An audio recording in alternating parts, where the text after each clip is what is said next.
ભુજ ખાતે રાજ્યપાલ આચાર્ય દેવવ્રતના અધ્યક્ષ સ્થાને પ્રાકૃતિક કૃષિ સંવાદ કાર્યક્રમનું આયોજન કરવામાં આવ્યું હતું। કાર્યક્રમમાં રાજ્યપાલે વૃક્ષારોપણ કરીને તેનો ઉછેર કરવા અનુરોધ કર્યો હતો। આ પ્રસંગે રાજ્યપાલ દેવવ્રતે જણાવ્યું હતું કે પ્રકૃતિના બચાવ તથા આવનારી પેઢીને સ્વસ્થ અને સમૃદ્ધ બનાવવા રાસાયણિક ખેતી છોડીને પ્રાકૃતિક ખેતી અપનાવવી એકમાત્ર ઇલાજ છે।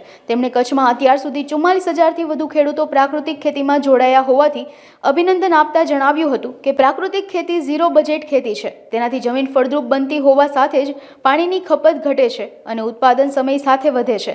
તેમણે ગ્લોબલ વોર્મિંગ માટે જવાબદાર રાસાયણિક ખેતી તથા જૈવિક ખેતી ત્યજીને પર્યાવરણ તથા લોકોના આરોગ્ય માટે પ્રાકૃતિક ખેતીનો મહિમા વર્ણવ્યો હતો।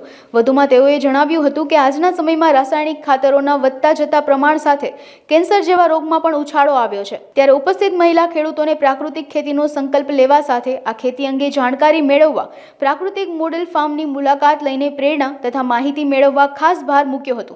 આ પ્રસંગે ભુજ તાલુકા પંચાયત પ્રમુખ વિનોદ વરસાણી, નિર્દેશક સમિતિ ઓર રાજ્ય નોડલ અધિકારી આત્મા ગાંધીનગરના PS રબારી, જિલ્લા વિકાસ અધિકારી SK પ્રજાપતિ, અધિક કલેક્ટર મિતેશ તથા મોટી સંખ્યામાં મહિલા ખેડૂતો, યોગ શિક્ષકો, શાળા શિક્ષકો તથા સખી મંડળની બહેનો હાજર રહી હતી।